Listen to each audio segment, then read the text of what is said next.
Marriage is Hard, Divorce is Easy, and it's set in, get this, the Muslim community near Manchester. Yeah, I saw that by Dr. Raja King, I think. Right, Dr. Roger King. And we've got some excerpts, but like even before we get into it, the whole idea is just intriguing, you know? Totally. It's like we see fiction about different communities all the time, but he's saying these are real stories, real people. Exactly. And it's not just like, oh, here's some stories. He specifically says in the beginning that he's been like waiting to share these with the world, no less. Like he feels this sense of, I don't know, responsibility maybe, or urgency. It's interesting. Right. And it's, oh, he does mention he's using pseudonyms. Oh, yeah, I bet that's like essential for something this personal, you know? You can't. Totally. You can't just be putting people's lives out there without, you know. Oh. Anyway, he mentions right away that he's a Sunni Muslim himself, and he starts talking about haram.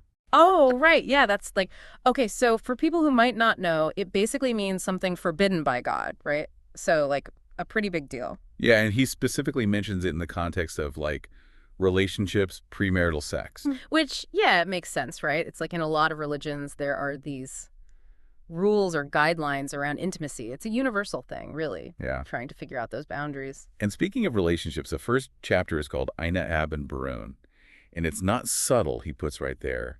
Marriage and divorce.